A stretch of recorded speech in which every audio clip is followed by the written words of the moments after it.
Bapak Nur Hamid selaku koordinator program MBKM MSIB. Yang saya hormati Pak Kaprodi di lingkungan Universitas Nurul Jadid. Alhamdulillah, syukurillah pada siang hari ini kita dapat bertemu virtual dalam keadaan sehat walafiat. Agenda kali ini adalah terkait dengan sosialisasi program MSIB, di mana program MSIB ini merupakan panjangan dari program magang dan sertifikat studi independen bersertifikat. Dalam hal ini nanti akan dipaparkan secara detail dan menyeluruh oleh Bapak Nur Hamid selaku koordinatornya. Baiklah, tanpa memperpanjang waktu, barangkali di sini sambutan oleh Kepala LPIP dalam hal ini akan disampaikan oleh Bapak Jusnul Muali. Kepada Bapak Jusnul Muali dipersilahkan.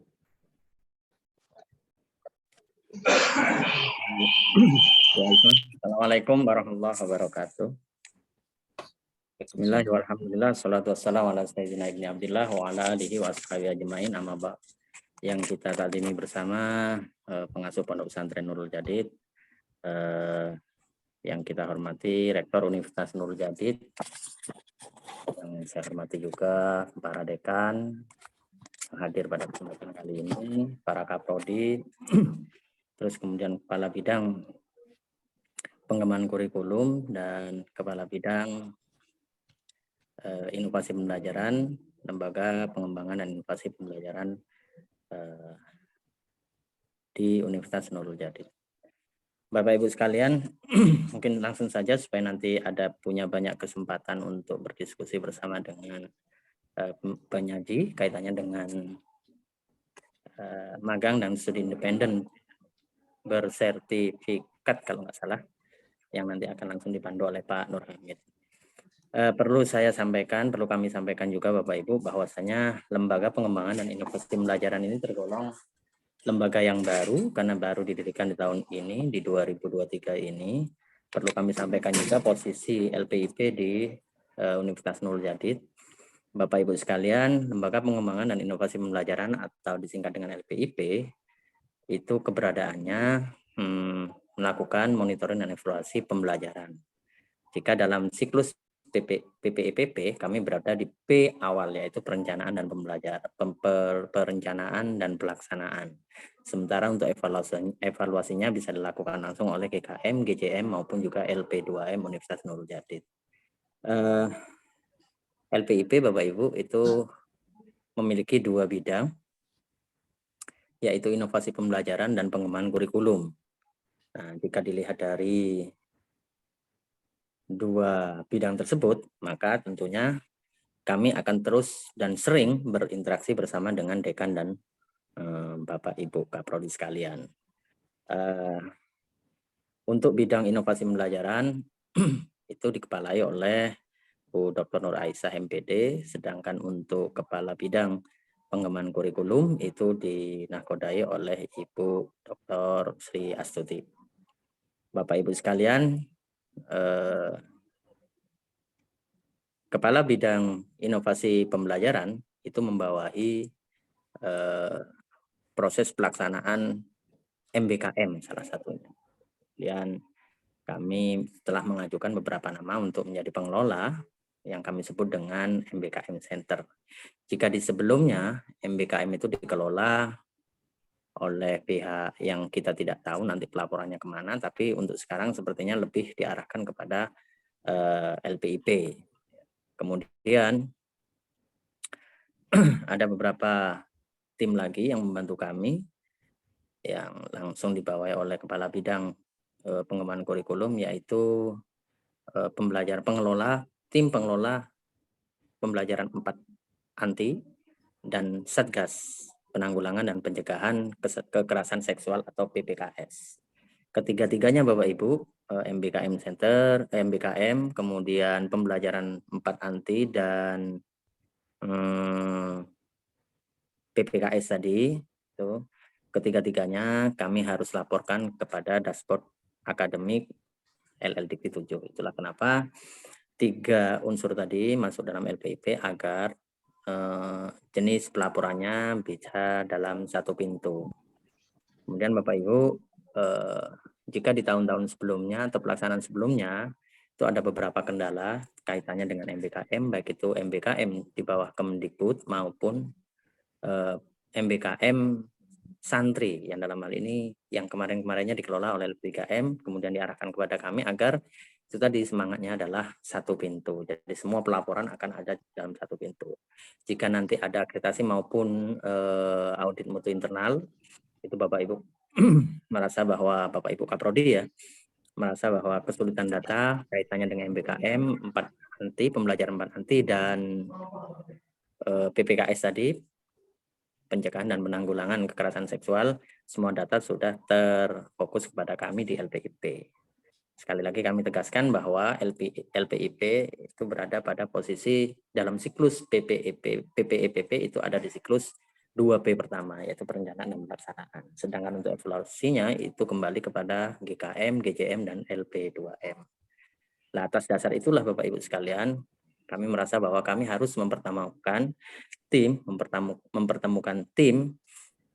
MBKM Center yang dinahkodai langsung oleh Bapak Nur Hamid PhD, PhD, itu dengan Bapak Ibu Kaprodi agar nanti kita bisa memiliki pemahaman yang sama kaitannya dengan alur pengelolaan MBKM. Salah satunya yang sedang dibuka sekarang adalah apa MBKM-nya itu MSIB ya, magang dan studi independen bersertifikat kalau nggak salah. Kenapa harus jelas seperti itu? Karena mengingat di tahun-tahun sebelumnya kita juga kehilangan data Bapak Ibu. Kita kehilangan data mahasiswa ini mengaku dia sudah melaksanakan magang dan lain sebagainya, ternyata di pihak fakultas tidak ada, di prodi tidak ada, di kami juga tidak ada. Jadi sangat liar dan pendaftarannya juga tidak terakomodir dengan baik. Yang pertama. Terus kemudian yang kedua, dari banyaknya mahasiswa tahun-tahun sebelumnya yang mendaftar ternyata sebagian kecil yang diterima.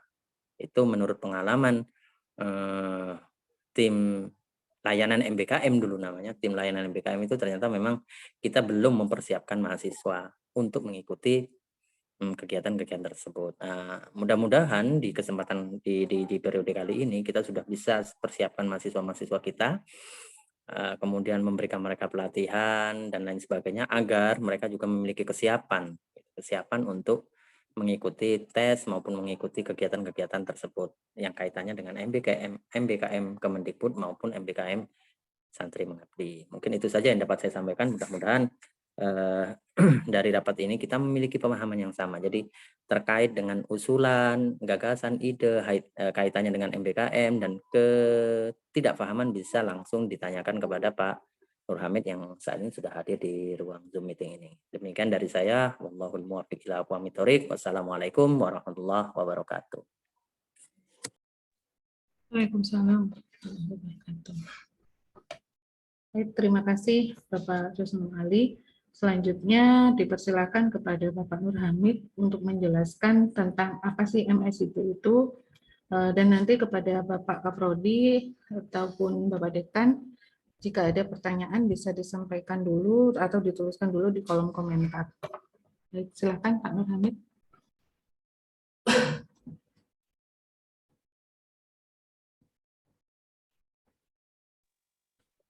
Assalamualaikum warahmatullahi wabarakatuh. Bismillahirrahmanirrahim. Alhamdulillahirabbil alamin. Alhamdulillah bika masdar alhamdulillah. Kama yanbaghi li wajhi sultanik. Allahumma salli ala sayyidina Muhammadin fatih dan Muhammad khatamin sebagai masalah hak wa wasdaq. Oke. Wa ala alihi hafidhil. Yang saya hormati yang hadir di sini Bapak Kepala LPIP Bapak Jusnul Ali, Dr. Jusnul Ali, dan yang saya hormati Bapak Ibu, Bapak Dekan dan Kaprodi yang sudah hadir. Langsung saja saya akan memberikan presentasi, menjelaskan, mensosialisasikan berkaitan dengan magang dan studi independen bersertifikat. sebelumnya mohon maaf saya kameranya tidak aktif karena memang laptopnya tidak ada kameranya, jadi cuma ada suaranya. Mohon dimaklumi. Nah, secara umum saya nggak jelaskan ini ya pengangguran atau apa itu nggak jelaskan.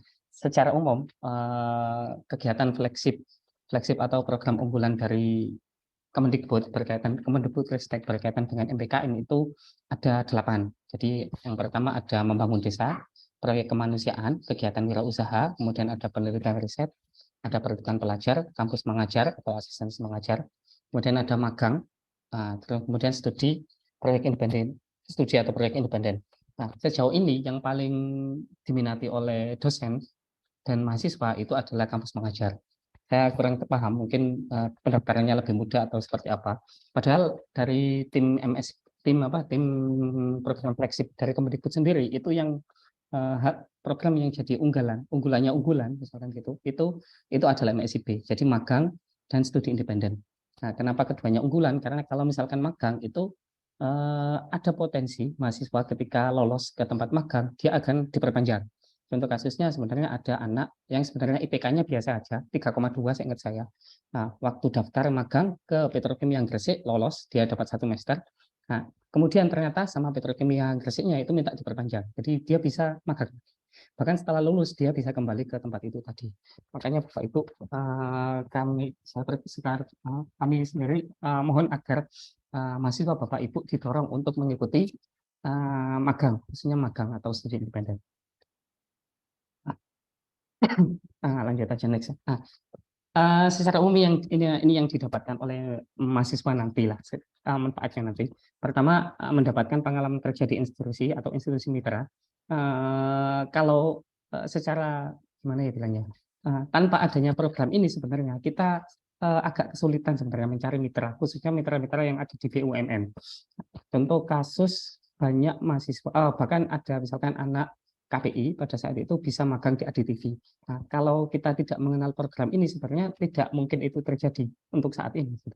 Jadi terus yang kedua itu adalah menyelesaikan proyek nyata yang diberikan oleh industri atau institusi mitra. Jadi nanti baik yang magang maupun yang studi independen itu luarannya itu berupa satu proyek yang nyata. Nah, kalau kasarannya kadang yang studi independen misalkan dibanding dengan tugas yang dia diberikan saat kuliah 1 semester itu kadang studi independen ini tugasnya lebih susah gitu. Jadi kadang itu yang saya temui itu mahasiswa itu justru kebanyakan itu kapok ikut studi independen karena terlalu susah, mending kuliahnya yang lebih nyantai. Oleh sebab itu menurut saya justru sebaiknya untuk prodi yang khususnya cocok untuk studi independen sebaiknya mahasiswa diberi kesempatan untuk ikut studi independen. Terus yang ketiga itu ada peluang mendapatkan golden ticket, yaitu direkrut langsung menjadi karyawan di mitra terkait. Jadi kalau misalkan saat magang itu tadi kinerjanya dia saat magang itu bagus dan dia punya perspektif ke depan bagus, insya Allah nanti mitra itu akan mempertimbangkan untuk merekrut mahasiswa tadi langsung kerja setelah dia lulus di tempat magang. Terus yang keempat itu mendapat bimbingan dari mentor profesional dan berpengalaman. Jadi Bapak Ibu mahasiswa kita itu ke sana itu tidak sekedar magang kemudian dibiarkan, tapi nanti ada mitra sendiri. Gitu. Bukan mitra, ada mentor khusus yang menangani. Kalau nggak salah satu mentor itu menangani 5-10 mahasiswa. Terus yang terakhir tentunya mendapat nilai dan pengakuan SKS selama mengikuti program yang umum di kampus Merdeka. Secara umum ini tentang program tersebut. Jadi ini ya manfaat umumnya. Ini dari tim MSB. Jadi secara statistik waktu tunggu alumni MSIB mendapatkan pekerjaan setelah lulus kuliah itu dalam bulan itu adalah 1,1 bulan untuk alumni MSIB. Padahal di rata-rata nasional itu 4 bulan. Nah, tentunya ini berdasarkan kuesioner yang siapa yang mengisi itu tadi gitu. Jadi tapi peluang untuk lulusan MSIB untuk kerja itu lebih besar daripada yang bukan lulusan secara umum seperti itu. Karena satu mitranya sudah kenal, jadi dia mungkin nggak perlu tes lagi. Gitu. Yang kedua, dia sudah punya pengalaman atau punya sertifikat tertentu, sehingga ketika dia mengirimkan CV ke perusahaan, itu mitranya nggak perlu mikir ulang gitu, karena pemberi sertifikat itu juga bukan apa namanya, bukan nggak sembarangan gitu loh. Terus selanjutnya ini, jadi selama program kalau diruntut itu ternyata ada 75,9% mahasiswa yang menyatakan sangat puas dan 69,4% mahasiswa menyatakan mendapatkan konversi sebesar 20 SKS. Dan alhamdulillah untuk konversi ini tidak pernah, alhamdulillah selama ini mahasiswa selalu mendapat pengakuan. Jadi terima kasih buat Bapak Ibu Kaprodi yang sudah membantu konversi tersebut. Ini mitra-mitra yang ada di studi independen. Saya di sini mungkin nggak terlalu banyak bagian ini ya, mungkin bagian teknisnya akan saya sampaikan setelah ini. Jadi mitranya banyak sekali. Ada yang dari NGO, banking and finance, terus energy and telco, ada yang manufacturing, terus ya banyak sekali. Bahkan sebenarnya kalau misalkan Bapak Ibu punya punya perusahaan, jenengan bisa mendaftarkan perusahaan itu untuk menjadi mitra MSIB. Jadi mahasiswa bisa magang melalui program Kamus Merdeka, tapi magangnya di tempatnya Bapak Ibu. Kalau memang Bapak Ibu punya perusahaan terkait. Ya, ada beberapa tambahan. Jadi ada beberapa perbedaan antara MSIB sebelumnya dengan yang sekarang. Nah, kalau yang paling beda itu tentunya bagian ini. Kalau yang kemarin itu mahasiswa bisa melamar ke bebas ke berapapun banyaknya mitra. Jadi ada kemarin satu mahasiswa, dia mendaftar lebih ke 100 mahasiswa karena lamarannya besar, bukan 100 mahasiswa, 100 lamaran. Jadi karena pilihannya banyak, dia klik sampai banyak sekali sehingga waktu interview dia bingung mau ikut yang mana saja. Nah, untuk saat ini maksimal lamaran yang bisa dilakukan oleh mahasiswa itu dibatasi sampai 20 lamaran. Jadi mahasiswa bisa melamar di 22 posisi. Bebas mau di perusahaan yang beda atau perusahaan yang sama, yang penting nanti batasnya ada di sini.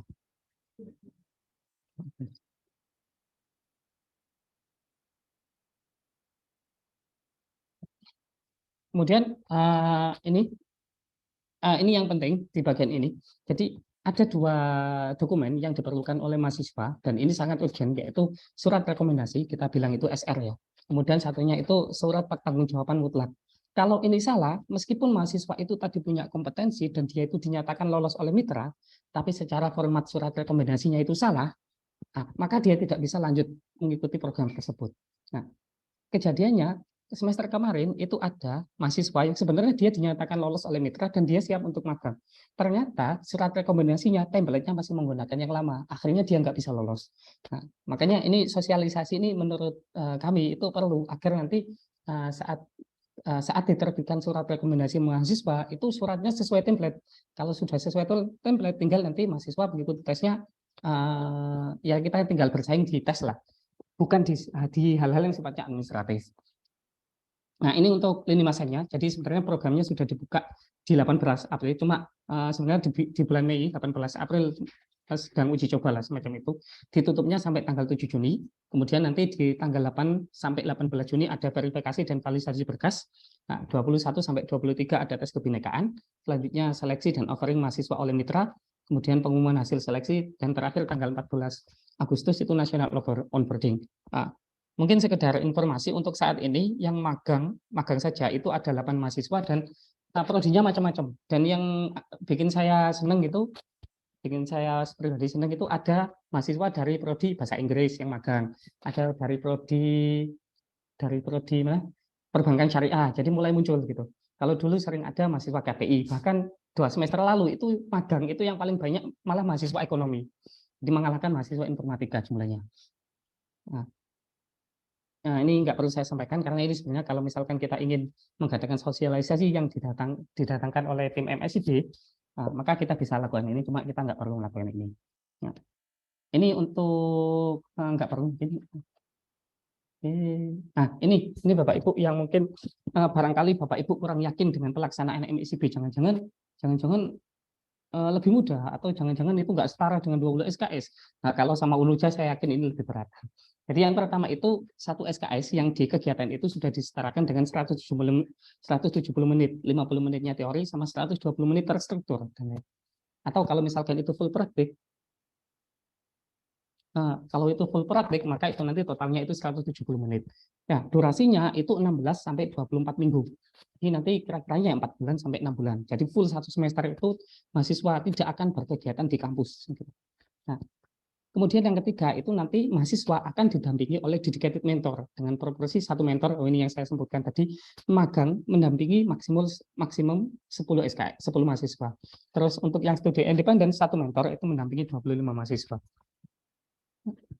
Jadi Bapak Ibu kalau misalkan memberangkatkan mahasiswanya untuk magang, jangan khawatir untuk kualitas lokasi magangnya atau lokasi studi independennya, mitranya. Karena secara pelaksanaan itu pengalaman yang saya lihat itu mahasiswa lebih seru di magang dan studi independen daripada perkuliahan.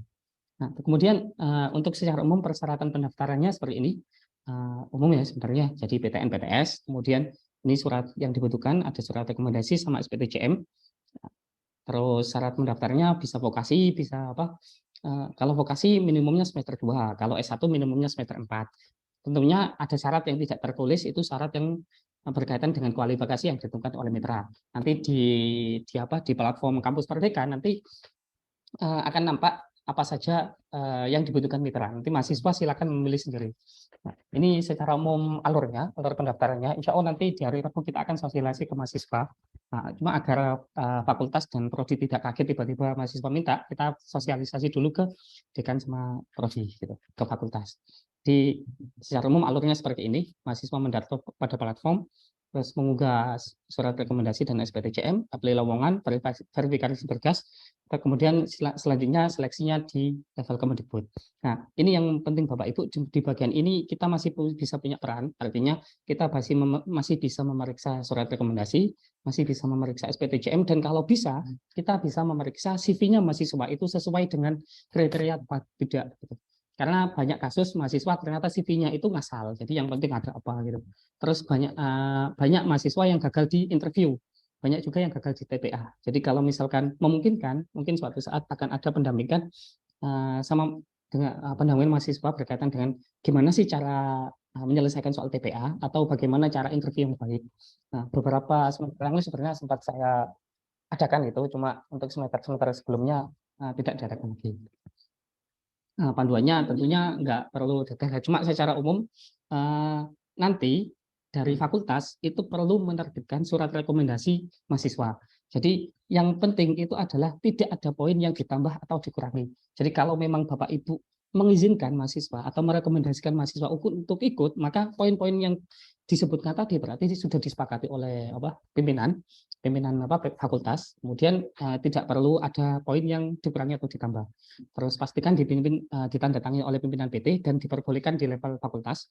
Kemudian pastikan pengisian angkatan dan tahunnya sesuai dengan angkatan yang akan didaftarkan. Gitu. Jadi kalau misalkan kalau misalkan tahunnya tahun sesuai yang akan didaftar pada prinsipnya seperti itu. Nah, untuk SPTJM sama, tidak boleh ada poin yang ditambah atau dikurangi. Terus kita akan di SPTJM kita akan melakukan verifikasi materinya sah apa tidak, kemudian sudah ditandatangani orang tua apa tidak, kemudian dia dapat beasiswa apa atau tidak. Nah, nanti kita akan memeriksa terkait dengan SPTJM-nya. Untuk template-nya sudah disediakan sebenarnya Bapak Ibu. Nanti saya akan sediakan link khusus.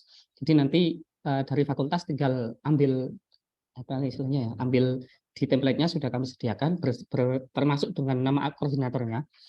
Jadi nanti mahasiswa tinggal ke fakultas untuk surat rekomendasinya. Kita nggak sampaikan ini, oke. Terakhir sebelum selesai, bentar Pak Bu, ini ada beberapa poin yang perlu saya diskusikan. Jadi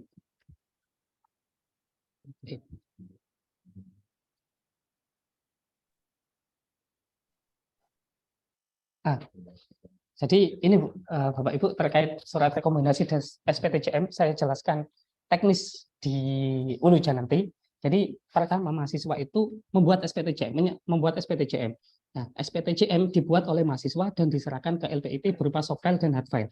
Kami akan menyiapkan nanti link Google Form-nya. Nah, di Google Form nanti mahasiswa tinggal isi, kemudian kami akan sertakan link khusus spreadsheet-nya lah, spreadsheet. Kemudian mahasiswa akan mengetahui status pengajuannya seperti apa.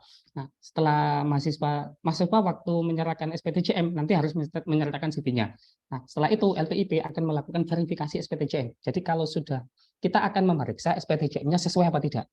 Nah, kalau misalkan sudah sesuai, sudah diverifikasi, kami akan menyerahkan data mahasiswa yang sudah sesuai SPDJM-nya ke fakultas. Jadi mahasiswa datangnya ke LPIP, data sama data SPDJM tadi kami sekerahkan ke fakultas. Jadi kita mengusahakan bahwa dokumen yang jalan, bukan mahasiswanya yang jalan. Nanti kami akan serahkan ke fakultas, nanti tinggal fakultas yang bisa menerbitkan surat rekomendasi dan SPDJM.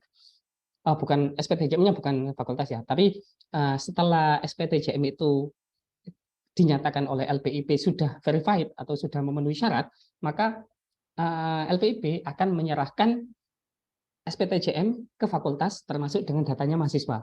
Nah, nanti karena di SPTJM itu juga butuh tanda tangan dari fakultas, fakultas tinggal tanda tangan SPTJM tersebut, kemudian sekaligus menerbitkan surat rekomendasi. Jadi tinggal menerbitkan surat rekomendasi. Mahasiswa nanti langsung ambilnya di fakultas.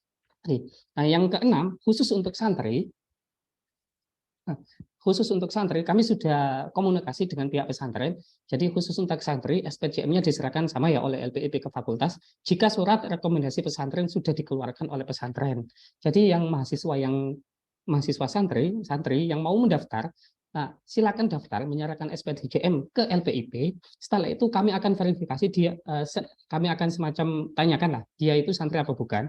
Kalau memang dia santri, kami akan proses khusus, kami akan mendata siapa aja santri yang mendaftar, datanya itu kemudian kami akan serahkan ke pesantren, gitu. Ke pesantren, kalau sudah dijawab oleh pesantren, baru kami serahkan ke fakultas. Bedanya cuma itu aja.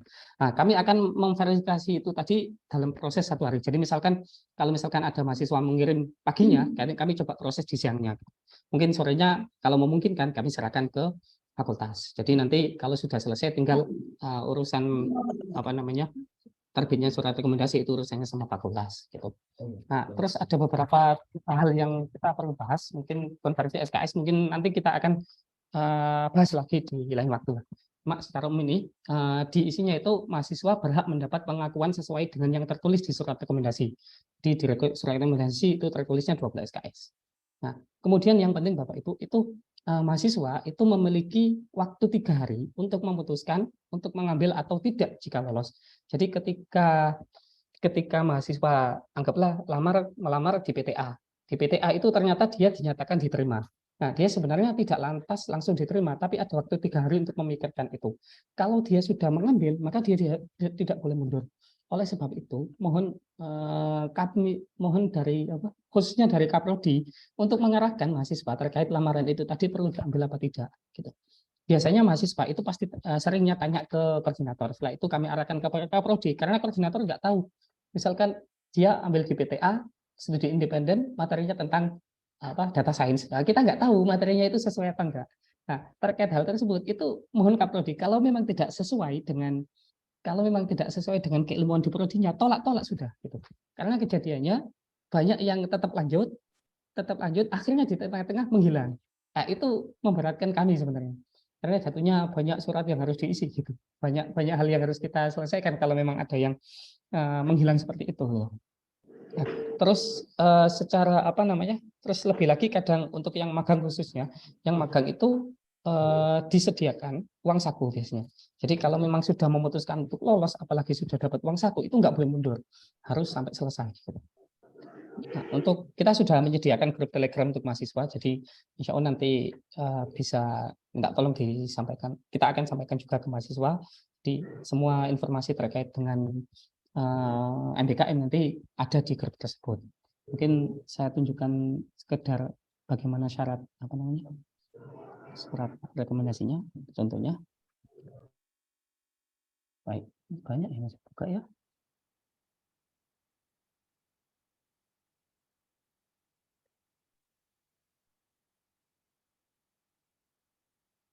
Nah, ini contoh surat rekomendasi yang nanti perlu diterbitkan oleh yang perlu diterbitkan oleh fakultas. Jadi ini kop suratnya sesuaikan dengan fakultas. Surat rekomendasinya sama benar, cuma di bagian IPK tolong nanti mahasiswa bisa diminta untuk menuliskan IPK sesuai dengan yang saat ini. Kalau memang belum muncul kalau memang semester belum berakhir dan memang belum berakhir. Nah, kita akan tambahkan di bagian sini nomor HP koordinator dan email koordinator dan nama koordinator. Jadi nanti kalau misalkan ada apa-apa mahasiswa bisa kontak kami gitu. Nah, ini yang Bapak Ibu yang isi dalamnya. Jadi memberikan pengakuan hingga 20 SKS, berarti ketika surat rekomendasi itu terbit, maka pengakuan hingga 20 SKS itu mau nggak mau harus dilakukan. Terus yang kedua itu mendukung proses belajar mahasiswa melalui pengalaman ini.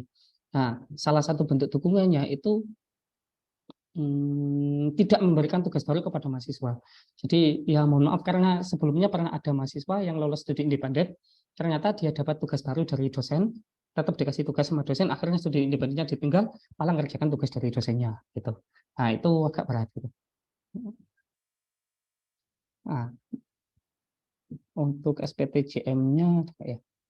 SPTJM-nya belum kayaknya. Ya, nanti saya coba cari.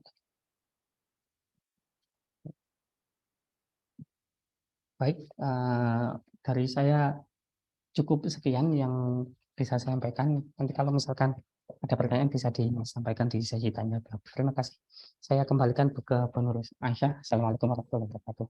Waalaikumsalam warahmatullahi wabarakatuh. Baik, terima kasih Pak Nur Hamid atas pemaparannya. Barangkali selanjutnya kita akan sesi tanya jawab. Barangkali ada Bapak dari Kaprodi yang akan bertanya lebih lanjut tentang teknis nanti MSIB itu seperti apa, saya persilahkan.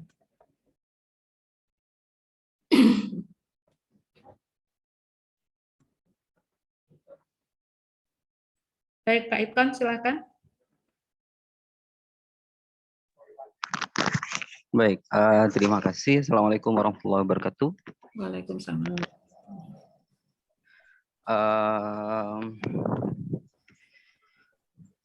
Prodi kami kebetulan alhamdulillah setiap tahunnya selalu mengirimkan banyak mahasiswa di program MSIB ini.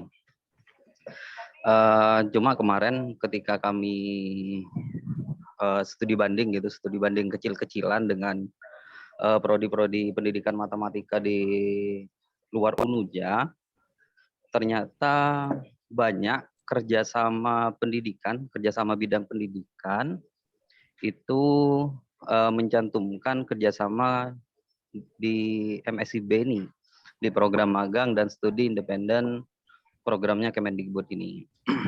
Dan itu program studinya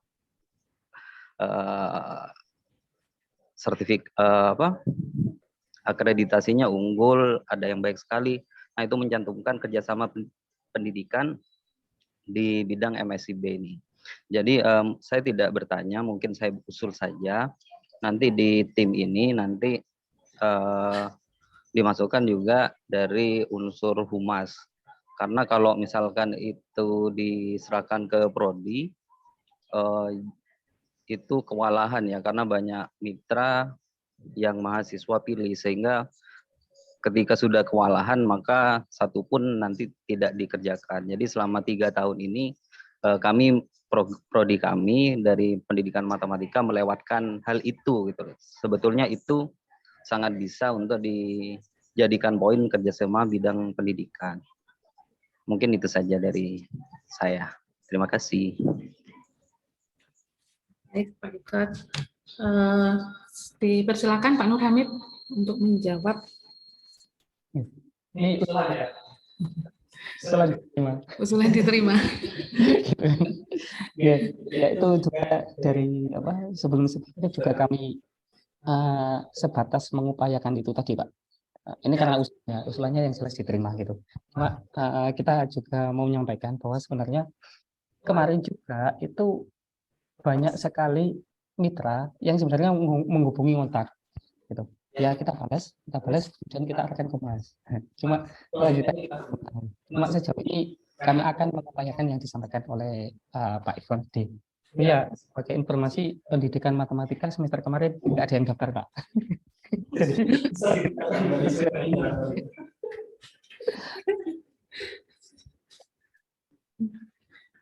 itu Pak Syadid, terima kasih.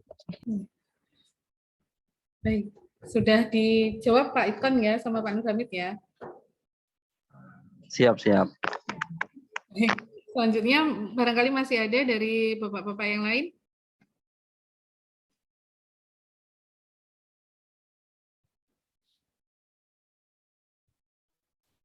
KPI Bu. Idem. Silakan Pak.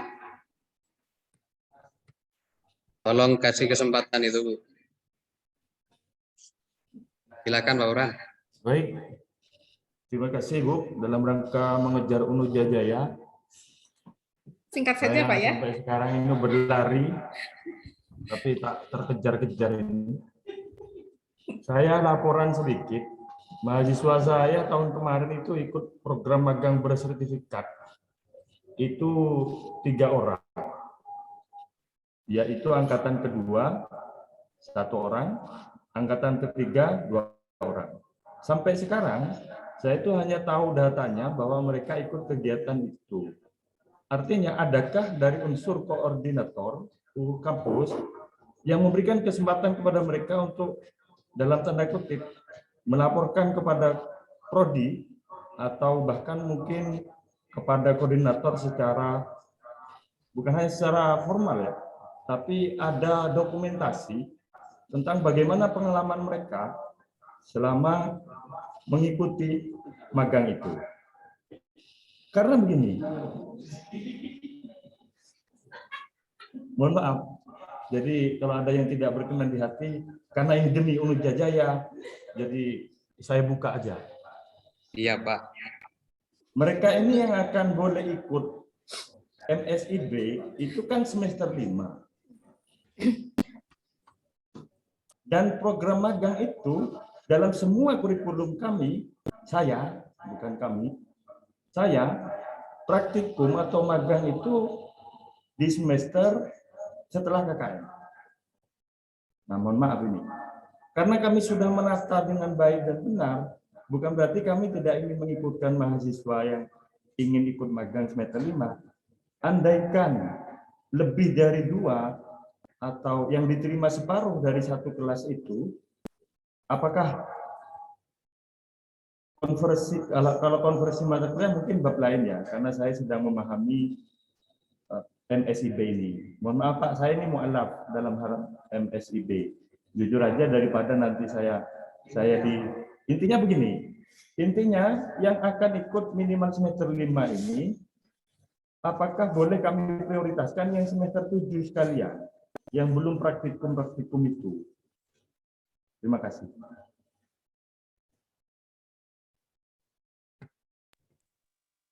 Ya. Silakan Pak Muhammad menanggapi. Jadi panjang tadi intinya semester prioritas gitu ya.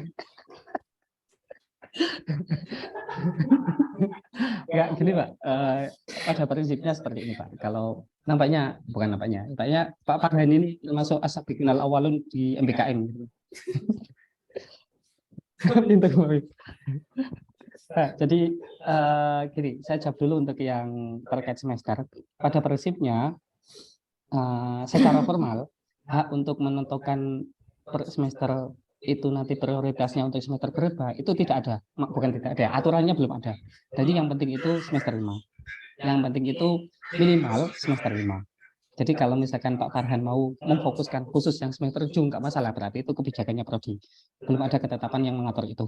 Cuma kalau dari saya secara personal, apalagi yang tadi ditanyakan Pak Farhan, kalau misalkan setengah mahasiswa lolos magang, itu semakin bagus Pak. Itu semakin bagus. Bahkan kalau bisa 1 UNUJA magang semua, malah enak. Kita nggak kerja di kampus enak nanti. Tinggal tunggu konversi gitu kan. Tidak. Bu Aisyah, kenapa Bu Aisyah? Nah, kemudian yang disampaikan Pak Farhan lagi, apakah ada misalkan dokumentasi atau laporan lah, bahasanya itu ya, laporan mahasiswa.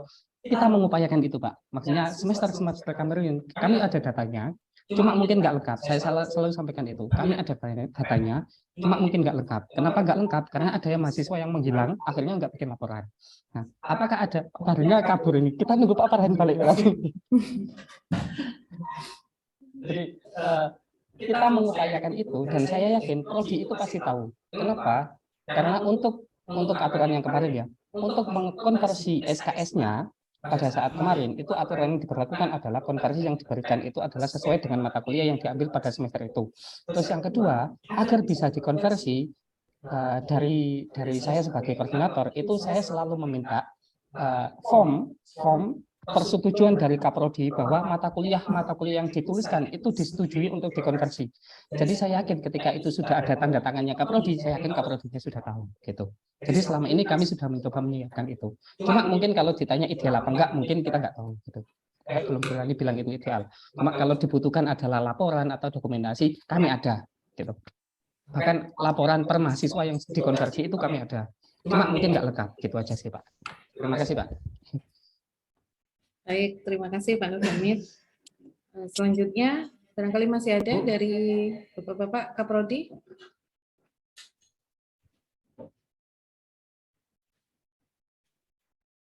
Bu, belum dilempar lagi ke saya, Bu.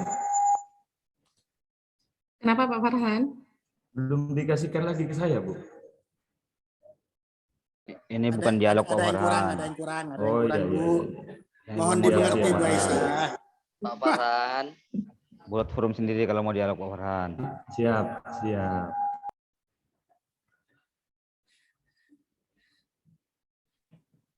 Mohon izin menambahkan Bu Aisyah kaitannya monggo Pak, silahkan. kaitannya dengan pernyataan bukan pertanyaan Pak Farhan ya, karena Pak Farhan tadi ada satu pernyataan dan satu pertanyaan.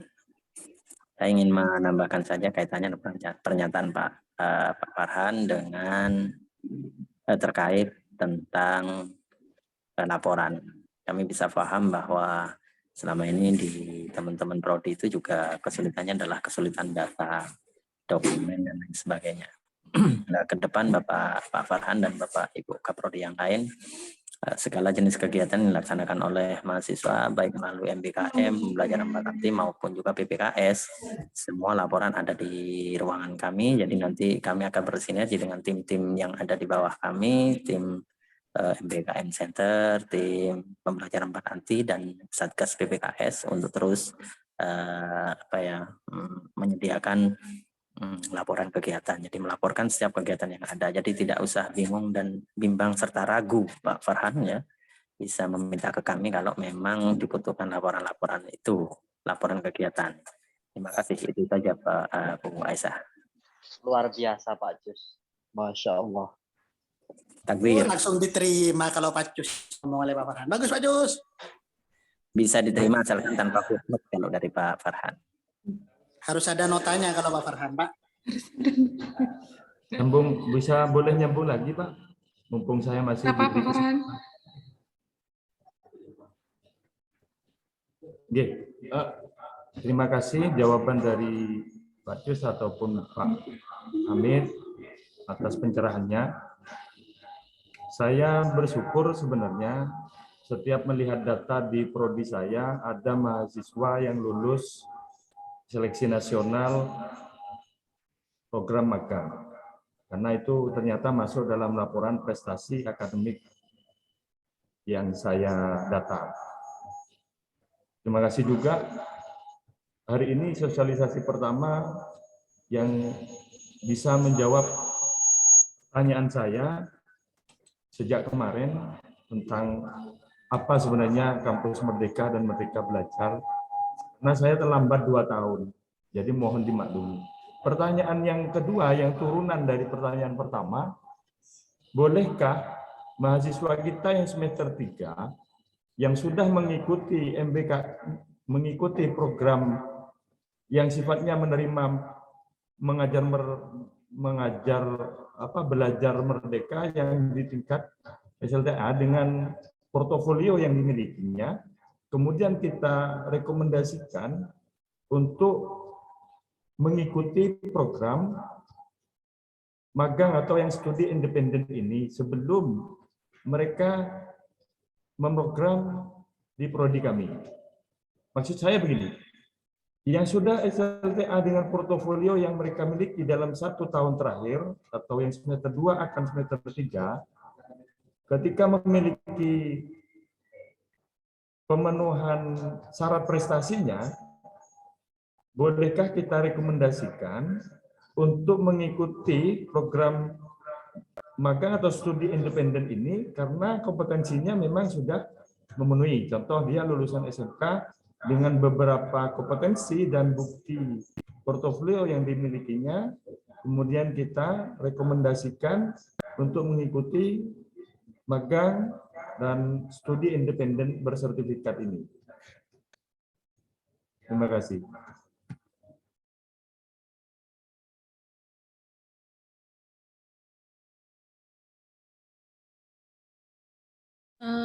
Ini silakan kepada siapa, Pak Nur Hamid atau Pak Dus yang akan menjawab? Pak Nur Hamid, silakan. Ya, terima kasih. Tadi katanya mau prioritas semester 7, sekarang ganti semester 3. Ya, jadi mungkin pertama dari secara umum di program Kampus Merdeka itu secara umum itu memang sudah diperbolehkan untuk yang semester 3. Contoh misalkan untuk pertukaran mahasiswa itu semester 3 boleh ikut, atau yang mulai semester 4 boleh itu kampus mengajar. Cuma secara khusus untuk MSIB karena saingannya itu khususnya yang magang ya, karena memang saingannya juga orang-orang mahasiswa yang sudah mungkin punya pengalaman, sebaiknya itu diberikan kepada mahasiswa yang minimal semester 5. Karena apa? Karena di mitra sendiri itu rata-rata mensyaratkan juga untuk yang semester 5. Idealnya memang untuk semester awal, semester tahun pertama dan kedua itu masa-masa mahasiswa untuk mengenal ke prodinya sendiri dulu. Nanti setelah sudah punya bekal dari prodi, baru mereka siap untuk tempur di magang dan studi independen. Seperti itu Pak Farhan. Jadi dari saya sebaiknya memang diprioritaskan untuk yang semester 5 ke atas. Gitu Pak Farhan. Baik, terima kasih. Sangat jelas. Sangat jelas Pak Farhan ya. Siap. Matur nuwun. Ya, baik. Jadi perlu saya sampaikan bahwa nanti peran dari Kaprodi itu adalah memberikan arahan kepada mahasiswa terkait program nanti yang akan diikuti sudah sesuai belum dengan keprodian. Jangan-jangan seperti yang tahun-tahun sebelumnya itu ada yang tidak sesuai. Seperti itu misalnya ada dari prodi apa ya kalau nggak salah Pak Nur Hamid kemarin ya, KPI ya. Nah ya, KPI itu mendaftar di kampus mengajar waktu itu. Jadi ada salah satu mahasiswa KPI seharusnya bukan mendaftar di kampus mengajar, nah itu keterimanya di kampus mengajar seperti itu. Nah ini nanti butuh peran Kaprodi untuk memberikan arahan kepada mahasiswa tentang program yang akan diikuti itu sesuai apa tidak. Kemudian batas akhir pendaftaran program MSIB ini adalah tanggal 7 Juni, jika tidak ada perubahan seperti itu. Kemudian akan ada surat rekomendasi yang akan dikeluarkan oleh fakultas dan SPTJM. Tadi sudah disampaikan apa surat rekomendasi dan SPTJM itu seperti apa, template-nya sudah di-share. Nanti akan kita siapkan dan kita sampaikan kepada mahasiswa.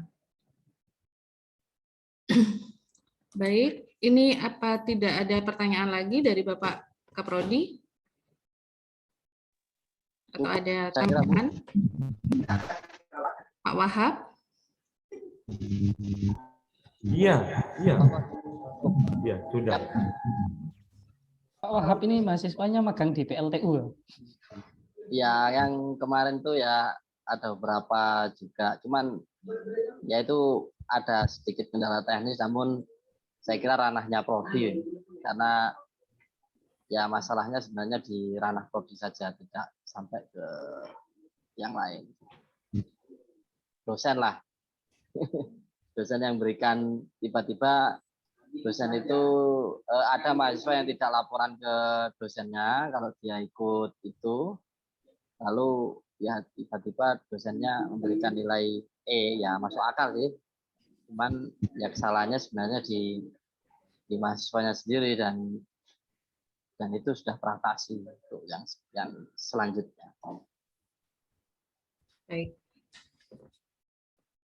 Untuk yang lain barangkali Pak Sulis mungkin ada tambahan?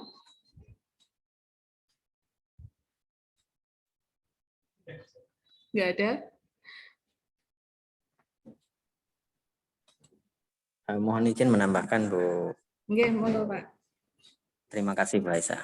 Bapak Ibu Kaprodi yang dirahmati Allah.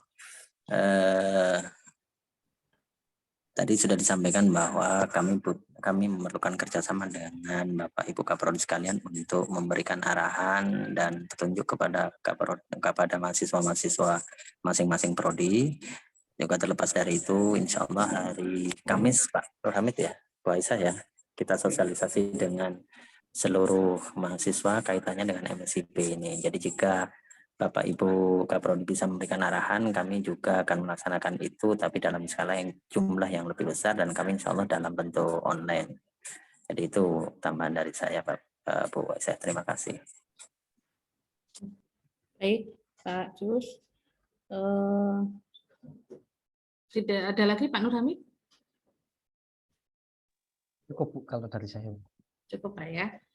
Baik, kalau memang tidak ada lagi, saya ucapkan terima kasih atas kehadiran Bapak sekalian pada sosialisasi program MSIP kali ini. Semoga apa yang kita ikuti bermanfaat dan nanti bisa memberikan dampak yang positif baik bagi UNUJA dan juga kepada masyarakat. Demikian pertemuan kali ini. Saya akhiri, saya sebagai moderator, kurang lebihnya mohon maaf. Wabillahi taufiq wal hidayah. Assalamualaikum warahmatullahi wabarakatuh. Waalaikumsalam warahmatullahi wabarakatuh.